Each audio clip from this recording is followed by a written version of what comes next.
So you only have two days left before you set sail on that next magical cruise. Are you ready? Not so fast. If you don't ensure that these 11 items are completely and properly taken care of, you're not going to be going anywhere. Trust me, you don't want to miss out on the item that could save your day or the game-changing tip that'll elevate that entire cruise experience. So stick with us. This one seems so elementary, but it is so important. Check in online. Honestly, if you've got 2 days left before your cruise, you should have been done. Just a little side tip. When you book that cruise, find out from your travel agent or from the cruise line what date check-in will be available online. The sooner you get it done, the more time that gives you to get them the photos, to get them passport information, vax card details, whatever it is they need, get it to them, get checked in online as soon as possible, as far in advance as possible. Why? One, it saves you time at the port. Think about it. You're all excited. You fly in the day before, if you're wise. You get up the next morning, you hop on that bus or the van or your Uber, you get to the port, and then you stand in line for an hour because you didn't check in online. That's a waste of good vacation time. Another reason to do it. It gives you the ability to print all those necessary documents. You want that boarding pass. You want the luggage tags. You need all that done, out of the way, ready to go. Verify your passport and ID expiration dates. Now, not everybody necessarily knows this, so your passport needs to be valid for at least 6 months after the date of return on your trip. So doing the check-in online, part of that process is you enter your passport information. So this way you'll know when that expiration is, okay? If you need to get it renewed, if your passport expires, let's say your cruise is, over Christmas. You come back, on New Year's Day, January 1 of whatever. So now your passport needs to be valid till July 1 at least. If it's not, yes, it's possible that they won't bust your chops about it and, kick you off the ship or not let you board the ship. Do you want to find out? Doing that check-in online as early as possible. We're specifically talking about the 2 days prior to your departure. So if you haven't done it yet, get it done. Start your packing. Now, if you're my wife, she started packing before we were allowed to check in online 90 days before the cruise, but that's another topic. Pack those essentials. The more you can get in your suitcase, get it out of the way, the better off you are. That way, you're not scrambling the last minute. Toiletries, sunscreen, medications, formal wear, swimsuits, excursion outfits, adapters, chargers, all of those things. Make sure that they're all in that suitcase. Confirm your transportation details.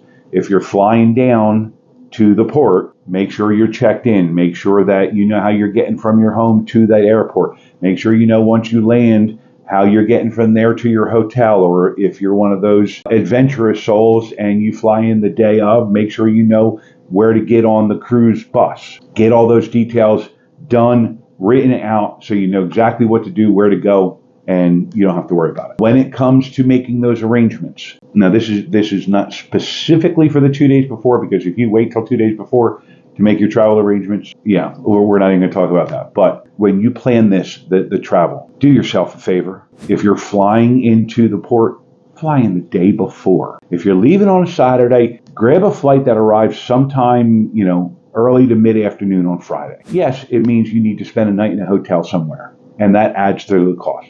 I get it. I've been a travel agent for multiple years now, and I can't even count the number of phone calls that I've gotten at noon, 1 o'clock on the day of departure.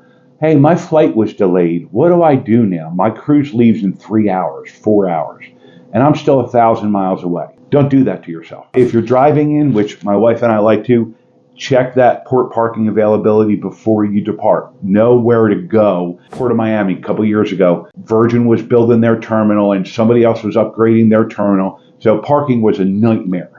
We ended up having to park, I think we were in Terminal 2 or B, and we ended up having to park at like Terminal 7, 8, or I think it was parking lot G or something. It was a nightmare. Had we not known about it, I would have been frantic as we're trying to get on board. Prep that carry-on bag. And yes, do it 2 days in advance. Put your passports in it, your cruise boarding documentation. Get your valuables, put it in that carry-on bag. Jewelry that you don't want to pack in your suitcase, put it in there. Electronics, your GoPro, all that stuff. Swimwear and a change of clothes for that first day. A lot of people, when they finally get through the nonsense at the port, the terminal, and they get on board, first thing they do after they go muster is hop in the pool. Why not? Bring a swimsuit with you. Bring some of your prescription meds in your carry-on bag, if not all of them. That way, if your suitcase gets lost, I mean, yeah, that's a bummer, but if your suitcase gets lost and all of your meds, prescription meds are in it, that's more than a bummer.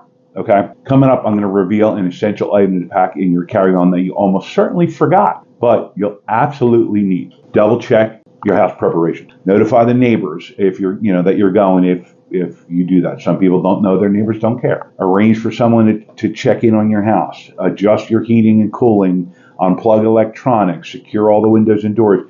Get all that stuff done ahead of time so you don't have to worry about it. Verify those cruise excursions. Confirm all the pre-booked shore excursions are in the app. You can see them. All the details are there. If you are a last minute person for excursions, now it's kind of last minute. You got 48 hours before your ship leaves.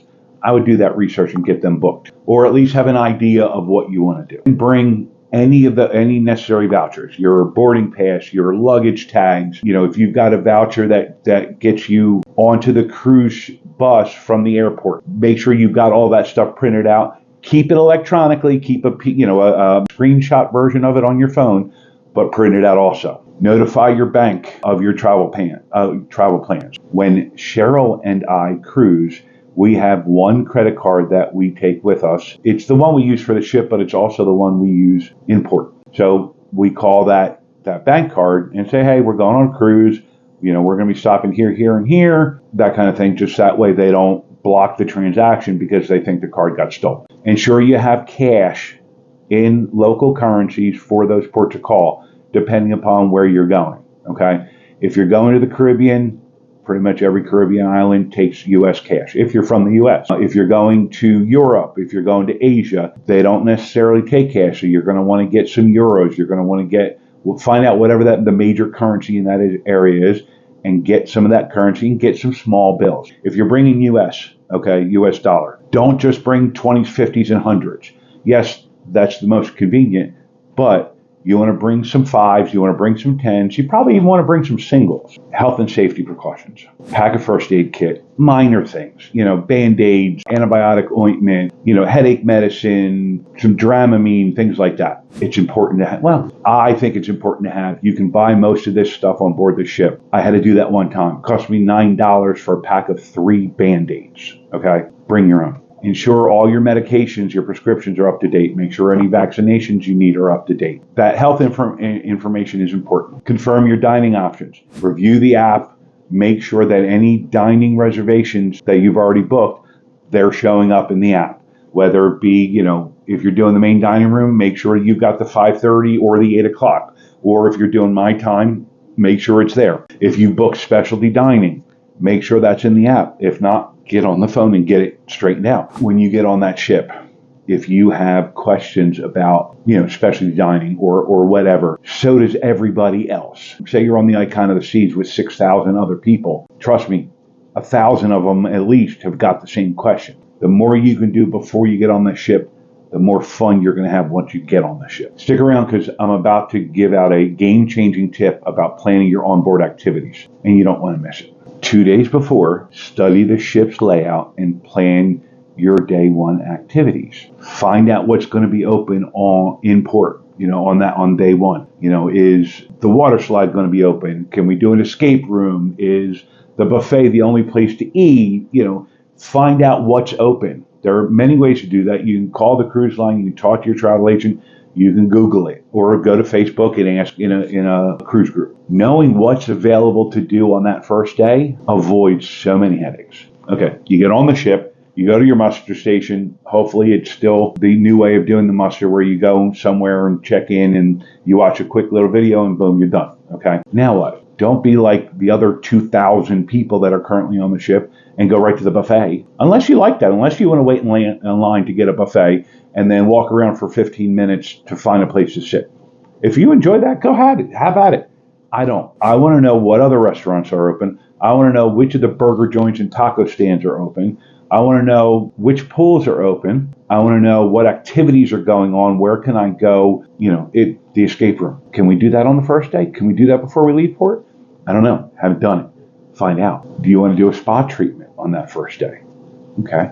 Reserve it ahead of time. As far as spa treatments and show reservations, if you plan on doing those kinds of things at all during your trip and you're able to book them ahead of time, do so. Preferably more than 2 days before, but because that's what we're talking about. The more things you can reserve ahead of time, the more chance you're going to be able to see everything you want to see. Prep for the embarkation day photos. If you're buying photo packages from the cruise line, make sure that embarkation day photo is the way you want it. If you don't remember, or if it's been a while, if you've never been, you get to the terminal, you wait in line, you get to talk to somebody, they get you checked in, make sure your photo's good, blah, blah, blah, and then you walk towards the ship. Well, right there, they've always got a backdrop, an island scene or the cruise line's logo, and they stop you and the cruise photographer takes your picture, which you can then buy later. Some people like to dress up for that. Some people like to, have special outfits for embarkation day. Make sure you've got all that packed and ready to go. Final checklist and mental prep. Create a final checklist or download one or whatever. Run through it. Make sure everything is there. Make sure the packing's complete. You got everything you want. Get it all done. Now, relax and think about how much fun you're about to have on that cruise. Now that you are truly prepped and ready to go, get ready to navigate your ship like a seasoned